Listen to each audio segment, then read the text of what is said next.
اعظم محمد الرسول اللہ کو مانا ہے، امام الانبیاء محمد الرسول اللہ صلی اللہ علیہ وسلم کو مانا ہے۔ اور پیارے حبیب فرما رہے ہیں من اطاعنی فقد اطاع اللہ، جس نے میری اطاعت کی ہے حقیقت میں وہ اللہ کی اطاعت کرتا ہے، اور جو میری نافرمانی کرتا ہے وہ اللہ کی نافرمانی کرتا ہے، اور جو میرے امیر کی اطاعت کرتا ہے وہ میری اطاعت کرتا ہے، جو میرے امیر کی نافرمانی کرتا ہے وہ میری نافرمانی کرتا ہے۔ صحیح مسلم میں پیارے حبیب علیہ السلام کا ایک واقعہ موجود ہے، غور سے سنیے۔ جو لوگ احادیث رسول کو سن کر تکبر کرتے ہیں، اللہ سے دعا ہے اللہ ہمیں ان بد نصیبوں میں شامل نہ فرمائے۔ احادیث رسول سنتے ہیں پھر ماننے کے لیے تیار نہیں ہوتے، بلکہ آواز یہ لگاتے ہیں یہ حدیث تو ہے ٹھیک ہے لیکن ہمارا امام، ہمارا شیخ، ہمارا حضرت، ہمارا پیر ایسے نہیں کہتا۔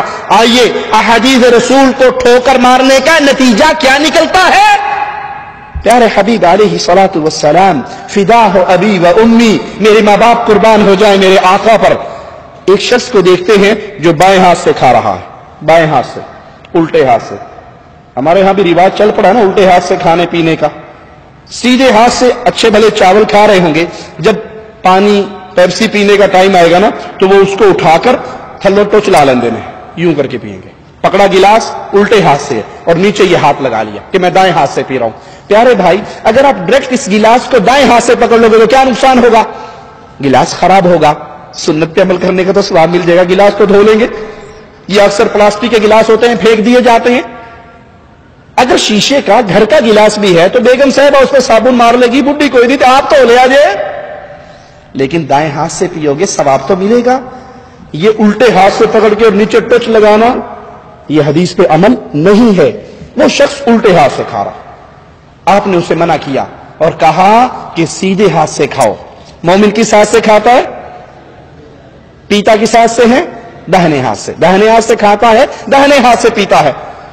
اس کو شرم اور عار محسوس ہوئی کہ مجھے پبلک کے سامنے ٹوک دیا، مجھے پبلک کے سامنے ٹوک دیا، تو اس نے کہا میرا یہ دایاں ہاتھ کام نہیں کرتا، یہ نہیں اٹھتا۔ آپ نے فرمایا پھر یہ کبھی نہ اٹھے۔ ارے جو جس کو بد دعا مصطفیٰ دے دے اس کی بدقسمتی کا کیا کہنا۔ اس نے پیارے نبی کی بات کو تکبر کی وجہ سے نہ مانا اور کہا یہ ہاتھ کام نہیں کرتا، نہیں اٹھتا۔ آپ نے فرمایا پھر ایسا ہی ہو یہ نہ اٹھے۔ راوی یہ حدیث بتاتے ہیں پھر اس کے مرتے دم تک اس کا دایاں ہاتھ کبھی اٹھا ہی نہیں۔ اگر آپ کو کوئی بھائی کہے کہ دائیں ہاتھ سے پیجیے، اس کا شکریہ ادا کریں کہ اس نے آپ کو آپ کے آقا کی بات یاد کروائی ہے۔ ملک فیصل رحمہ اللہ جب پاکستان کی زیارت کے لیے گئے، ہمیں بعض علماء نے سنایا کہ وہ کھانا کھا رہے تھے، کھانا کھاتے ہوئے کھانے کا ایک پیس سفرے پہ گر گیا، دسترخوان پہ گر گیا۔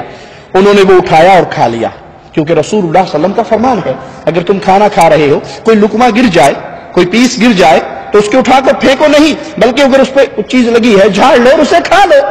تم نہیں جانتے اللہ نے برکت کس لقمے میں رکھی ہے۔ تو اس کے ساتھ بیٹھے والے نے کہا ملک صاحب کیا کر رہے ہو؟ آپ سعودی عرب کے بادشاہ ہو، اتنے امیر کبیر شخصیت آپ کی، آپ نیچے گرا وہ اٹھا رہے ہو، لوگ کیا کہیں گے؟ کہا میں لوگوں کو نہیں دیکھتا، لوگوں کے رسول محمد کو دیکھتا ہوں صلی اللہ علیہ وسلم۔ میرے پیارے نبی کی حدیث ہے، لوگ مجھے کہیں بھوکا ہے کہہ لیں، میں پیارے نبی کی حدیث پہ تو عمل نہیں چھوڑ سکتا۔ پیارے نبی صلی اللہ علیہ وسلم نے اس شخص کو بد دعا دی کہ پھر تیرا ہاتھ نہ اٹھے، پھر اس کا ہاتھ نہ اٹھا۔ تو اس سے سبق سیکھیے، اگر آپ کو کوئی رسول اللہ صلی اللہ علیہ وسلم کی حدیث سناتا ہے، یاد کرواتا ہے، آپ بھول گئے ہو تو اس کا شکریہ ادا کیجئے کہ اللہ آپ کو جزائے خیر دے، آپ نے مجھے یاد کروایا، میں اللہ کے نبی صلی اللہ علیہ وسلم کی حدیثوں پہ عمل کرنے والا ہوں۔ آخری بات کہہ کے اپنی بات ختم کرتا ہوں۔ پیارے